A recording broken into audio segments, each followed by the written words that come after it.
Gravity is a harness. I have harnessed the harness.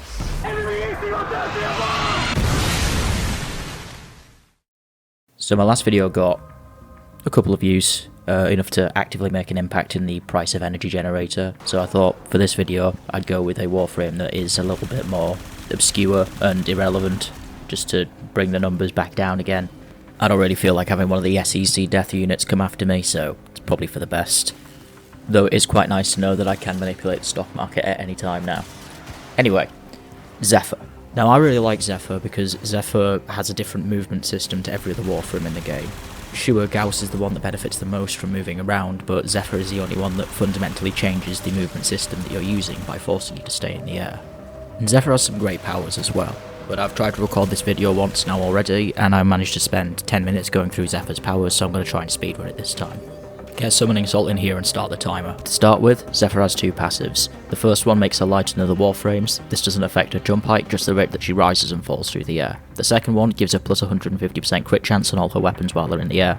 This makes every single weapon a crit viable weapon. The lighter weight I'm going to rate 6 out of 10, the extra crit I'm going to rate 9 out of 10, that gives an average of 7.5 out of 10. Pretty good passive. Tailwind has 3 abilities. If you press the button, you fly through the air at uncontrollable speed. If you press it while aiming at the ground, you do a dive bomb that looks like it hurts you more than it hurts the enemies. And then if you hold it, you float through the air.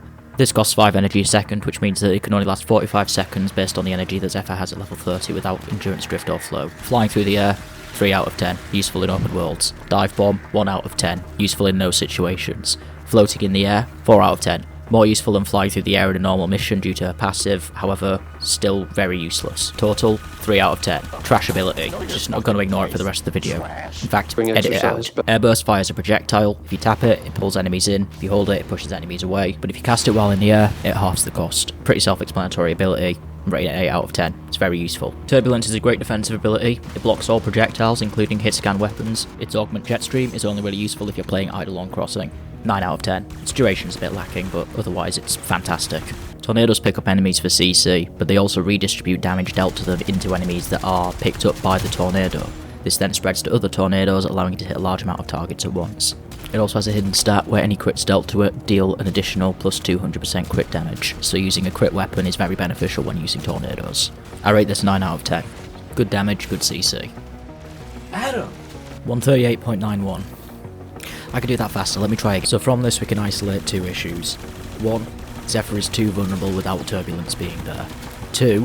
Staying in the air is too energy inefficient, especially when other powers cost so much.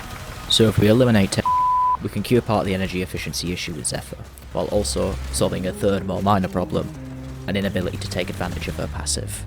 A flat 150% additional critical chance is enough to turn any weapon into a viable crit weapon, so giving Zephyr the ability to stay in the air, cost free, is the main way to go.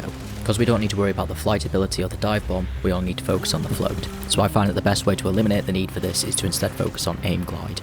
So there are a few mods that can increase aim glide, such as the elemental bullet jump mods like Ice Spring and Lightning Dash, also some of the mods from the Arcanes sets, as well as things like Potagium, but one of the big ones is... wait, hang on a second. There's also aerodynamic, which increases your aim glide duration by plus 6 seconds. Now, I was curious as to whether this applied before or after your other aim glide mods, so I did some testing in order to find out, and I found that if aerodynamic did apply before mods, then it would work out at 32.4 seconds when using Tractor Beam and Boreal's Anguish. However, after mods, it would work out at 13.8 seconds. Now, I did 3 tests and took the averages of those times in order to figure out based on the base duration with Tractor Beam and with Boreal's Anguish, and the tests were pretty conclusive. Now, Tractor Beam is a mod that you can get from mowers. The reason I've chosen that is because since aim glide doesn't really benefit you that much outside of the critical chance, which is something I'll solve later, don't worry, offloading this mod onto your mower means that you can free up a slot on your warframe in order to be able to play around with your build more.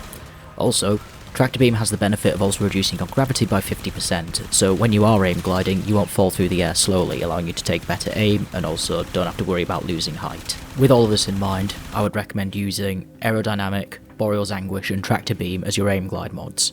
And this gives you the 13.8 seconds of aim glide, which will replace a float for Tailwind. And with Boreal's Anguish, you also get the added benefit of minus 75% gravity while aim gliding. This stacks with Tractor Beam in order to reduce your gravity down to 0, so you won't fall at all while aim gliding. Now, 13.8 is still nowhere near as long as the 45 seconds you get from max charge with Zephyr. so we need to find a way to increase that even further, and we could do that with a returning guest. So Aerial Ace resets your aim glide every time you get a kill, which means you get an effective 7 times aim glide duration.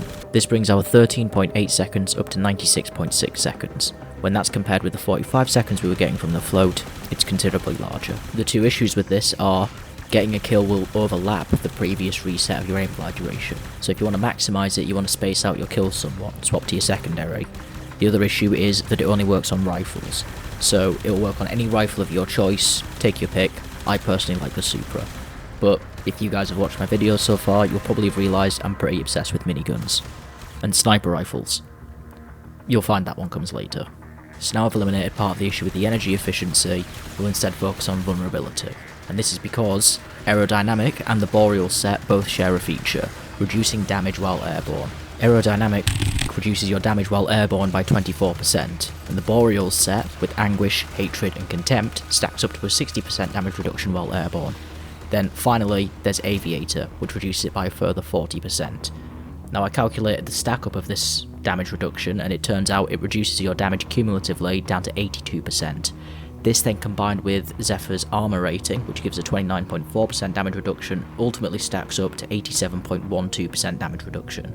Now I know there's an update coming that's going to ratify a bunch of armor values, and it's going to increase Zephyr's armor by 10 points. However, that only makes a difference of 1.6% armored at base, and then with all of these mods stacked on top of each other due to the cumulative effect, only reduces by 0.3%. Now, Boreal's Contempt can only be used on a polearm, and I'll go into more details later on about what polearm I believe you should use because I think I've found a good choice for the option. However, you might not choose to do that since you're already locked in on your primary weapon with Aerial Ace. However, if you do choose to lose one stack of the Boreal set, it'll reduce your armor value down to 80.68%. So it's still not that bad, still good reduction, especially since you can fall back on Turbulence if things get hairy. So now I've solved the issue of vulnerability and of energy cost, I'm going to go into the more speculative parts of the build where I focus on energy regeneration. However, using the groundwork that I've already laid out, you can make Zephyr go to high level now. So anything I do from here on out, it's just because that's based around my playstyle, so feel free to change whatever you like. So first, focusing on powers, since we no longer have a need for the first one, we can helmet it off and put something more useful on. Now I think the best suggestion is to go for something that allows you to regenerate energy. I have two methods of doing this. The first is to put Guardian Derision on your melee weapon, so that way you can take advantage of your increased defenses while in the air, get shot, and then use something like Hunter Adrenaline in order to regenerate some energy. Personally, I'm more of the preference of helmeting off and putting on Spellbind, with the Spellbound Harvest augment on. This means I can pull in enemies using my air burst, dragging them all into range, and then use Spellbound in order to regenerate my energy. And since Boreal's Hatred gives you a 15% energy efficiency, it brings down the cost of Spellbound to 21.25. Airburst would then also cost 42.5, however, using it in the air reduces the cost by half, bringing that down to 21.25. So it costs 42.5 in total for both abilities. And since that energy gain from Spellbound Harvest scales off power strength, I use Transient Fortitude in order to buff it up to 77.5, giving me a total of 35 energy and Groth it every time I manage to hit 4 enemies with it, which I'm guaranteed to do after the pull-in from Airburst. Since I'm so reliant on Airburst for this build, I thought it'd be a good idea to add Airburst rounds on, since that increases the damage of your secondary weapon. With the additional power strength given by Transient Fortitude, that gives you 62% extra damage on every single shot. The final mods I've included on this build are your standard Vitality, Continuity in order to counterbalance the effects of Transient Fortitude, and then Stretch in order to make it easier to pull in enemies and regenerate your energy with Spellbound Harvest. Now I can finally talk about the weapons. For the primary, as said earlier, should be a rifle, so you can use Aerial Ace. I choose the Supra because... Oh hey, look, a civilian airliner. I'm completely and mentally stable. Then for the secondary, I'd recommend any kind of weapon that can do a chain over an area, such as the Atomos, the Angstrom, the Cullstar. I personally choose the Angstrom due to the Incarnon mod allowing you to raise up the crit, and then with the additional boosted crit that you get from being in the air as Zephyr, that can buff out your crit chance when using Prime Pistol Gambit to 150%. Even with the Supra, without any crit mods, it actually brings up to 56%, which for something that fires out as many rounds as it does, is a pretty good crit chance.